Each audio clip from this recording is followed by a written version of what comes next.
Welcome to the market moneys. आज यहाँ इस वीडियो में हम बात करने वाले हैं एक ऐसे स्टॉक के बारे में जो स्टॉक को करंटली ही एक ऑर्डर रिसीव हुआ है।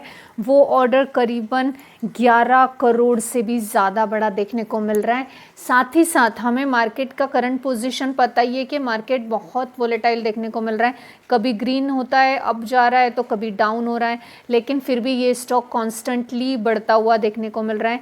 6% की तेज़ी तो आज ही ड्यूरिंग द मार्केट इस स्टॉक में देखने को मिली है। लास्ट कुछ दिनों से कंसिस्टेंसी से ये स्टॉक जो है हमें तेज़ी में देखने को मिल रहा है। तो इतने वोलेटाइल मार्केट में ये बिल्कुल एक दिशा में तेज़ी में क्यों दौड़ रहा है, हमें ये डेफिनेटली जानना चाहिए कि ये स्टॉक है कौन सा, इसके फंडामेंटल्स कैसे है, इसकी तेज़ी कांस्टेंट रहेगी या नहीं, क्या आने वाले समय में इसका बिजनेस ऐसा है कि हम इसमें इन्वेस्ट करके एक लॉन्ग टर्म के अच्छे रिटर्न्स बना के ले सकते हैं या नहीं। चलिए ये जानते हैं। ये जानना तो बनता भी है। यहाँ पे in this video I am only doing fundamental analysis, I am not giving any recommendation here, neither a buy nor a sell. So let's see. सबसे पहले तो आप इसके पार्टनर्स देखिए। ये स्टॉक के पार्टनर्स देखकर आप भी शॉक हो जाएंगे। MD, naval dockyard Mumbai, Goa shipyard, उसके साथ साथ naval ship repair yard, GRSE और एनएसटीएल, डीआरडीओ, ऐसे बड़े बड़े जो हैं कंपनियां, ये इसके पार्टनर्स देखने को मिलते हैं। तो डेफिनेटली नाविल ग्रुप्स, एटलास, इस तरह के अगर इसके पार्टनर्स है तो डेफिनेटली स्टॉक में कुछ तो दम होगा, तभी तो इतनी बड़ी बड़ी कंपनियां इस स्टॉक पर विश्वास रख रही है। तो चलिए देखते हैं ये कंपनी सबसे पहले करती क्या है। ये कंपनी जो है इनकॉर्पोरेट है 2012 में। कंपनी का बिजनेस है manufacturing, overhaul, repair, maintenance of shipboard, machineries, combat system and references system, testing facilities. अब इससे ये तो हमें समझ में आ रहा है कि ये जो कंपनी है ये कहीं शिपमेंट्स और बोर्ड या सबमर्सिज से जुड़ी हुई है। अब यहाँ पे जो है ये कंपनी, हम ये तो समझ गया कि मैन्युफैक्चर भी करती है, मेंटेनेंस भी करती है शिपबोर्ड का, मशीनरीज़ का। ओवरऑल बिजनेस का अगर हम देखें तो ओवरऑल बिजनेस में कंपनी जो है ये कंपोनेंट मैन्युफैक्चरर है। कंपोनेंट मैन्युफैक्चरर के साथ प्रोवाइडर भी है, सोल्यूशन प्रोवाइडर भी देखने को मिलती है नाविल एंड सबमरीज में, सबमरीन सिस्टम में। अब कंपनी का मैन्युफैक्चर क्रिटिकल कंपोनेंट सिस्टम है और बनाने का है, और साथ ही साथ उसकी जो फैसिलिटी है सबमरीन्स के लिए वो surface ship for Indian navy और फर्दर के लिए देखने को मिलती है। तो इंडियन नेवी से बिलोंग करता है ये स्टॉक जो सबमरीन्स में काम करता है, नावल्स में काम करता है। साथ ही साथ न्यूक्लियर और क्लीन एनर्जीज में भी ये हमें इंडस्ट्री देखने को मिलती है। तो बेसिकली कंपनी का जो बिजनेस है सबमरीन्स, नावल्स और साथ ही साथ नेवी से जुड़ा हुआ हमें देखने को मिल रहा है। साथ ही साथ हम ये भी बोल सकते हैं कि आने वाले समय में इसका फ्यूचर अच्छा है, क्योंकि इसका जो बिज़नेस ओवरव्यू है, एक बिज़नेस का टारगेट है, ये कहीं ना कहीं सिक्योरिटी डिफेंस से हमें रिलेटेड देखने को मिलता है। और इंडिया फ़िलहाल जो है पूरा फोकस में है वो अपने डिफेंस सिस्टम को लेकर।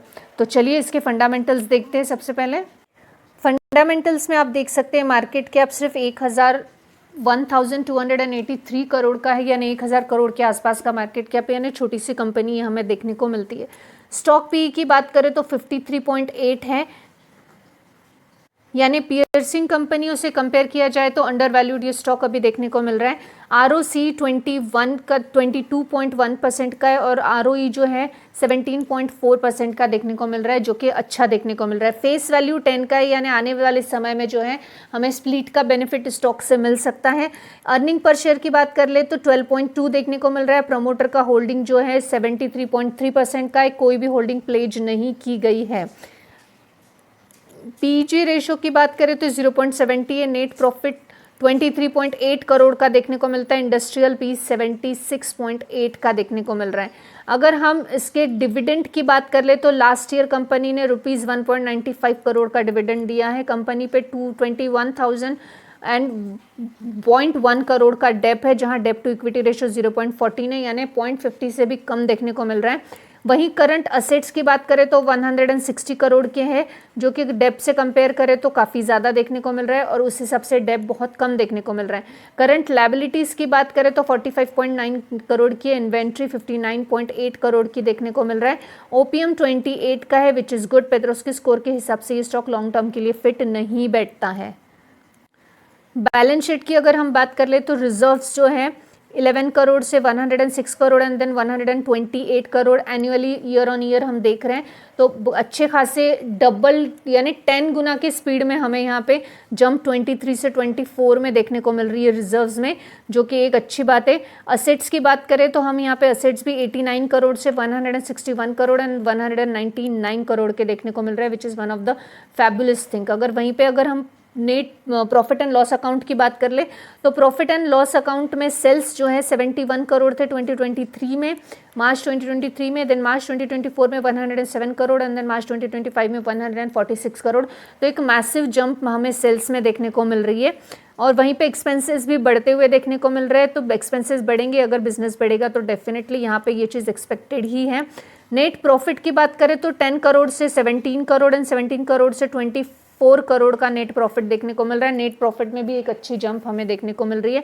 अर्निंग पर शेयर भी हमें ग्रोइंग देखने को मिल रहा है। कंपनी ने डिविडेंड 24 में 11% का दिया था एंड देन अगेन 8% का डिविडेंड यहाँ पे कंपनी ने दिया हुआ है।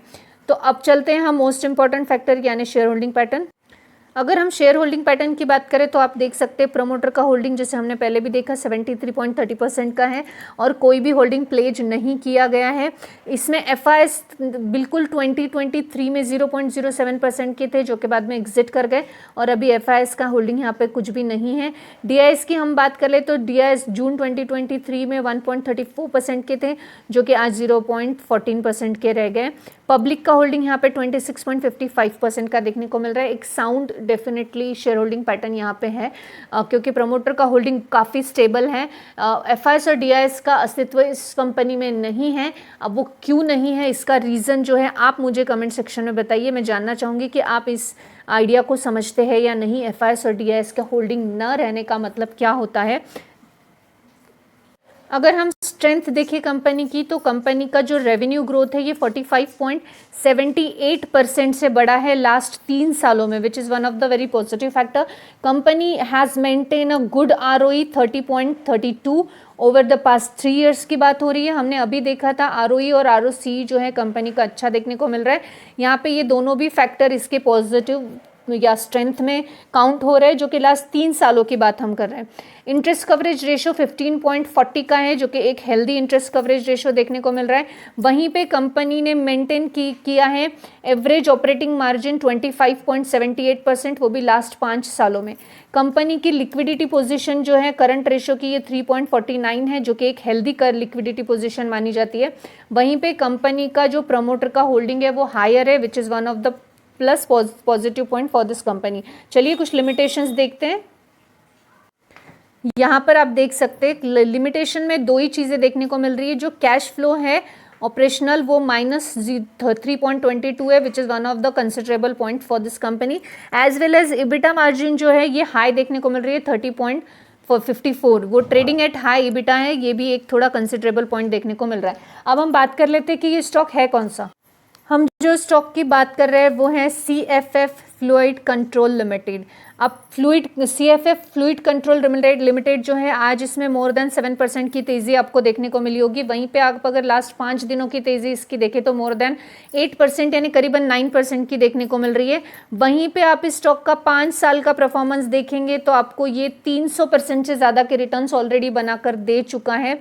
वहीं पे आप इसका मैक्सिमम परफॉर्मेंस देखेंगे तब भी ये मोर देन 300% के रिटर्न्स बनाकर दे चुका है, क्योंकि ये जो स्टॉक है इसमें आप देखेंगे तो इसका लिस्टिंग ही 23 को हुआ है, 24 and 25 with in a 2 year में इस स्टॉक ने आपको जो है 324% के रिटर्न्स बनाकर ऑलरेडी दे दिए हैं। CFF फ्लूइड कंट्रोल लिमिटेड जो ये स्टॉक है फंडामेंटली अच्छा होने के साथ साथ ही एक आगे बिजनेस ओरिएंटेड स्टॉक है, इसका जो बिजनेस है ये हम बोल सकते हैं कि फ्यूचर में और भी ग्रोथ कर सकता है। और अभी करंटली इनकी ऑर्डर बुक 600 करोड़ प्लस है, उसमें से भी उन्होंने नया ऑर्डर जो है 11 करोड़ 22 लाख का उनको अभी रिसीव हुआ है। इसके अलावा कंपनी ने जो है ऑन जनवरी 11 2025 को अप्रूव किया था draft prospectus for the further public offer यानी FPO and authorise the management to complete the necessary formalities for the filing the same with the BSC limited, यानी एफपीओ के बारे में भी कंपनी कंसिडरेबल अभी भी है। तो यहाँ पे जो है CFF फ्लूइड कंट्रोल लिमिटेड जो है, इसके हमने फंडामेंटल्स भी देखे। ये कंपनी के रिटर्न्स 2 सालों में ही मोर देन 300% के रिटर्न्स कंपनी ने बनाकर दे दिए हैं, हमने ये भी देखा। एक और चीज़ मैं आपको बता दूं कि कंपनी को जो रिसेंट ऑर्डर मिला है जिसके चलते कंपनी आज भी मोर देन 7% के तेज़ी में हमें देखने को मिल रही है। तो ये कंपनी को हम डेफिनेटली कंसिडर कर सकते हैं for the long term investment, but before considering you must ask your financial advisor because I am not giving any advice here. I hope this information is informative for you. Thanks for watching.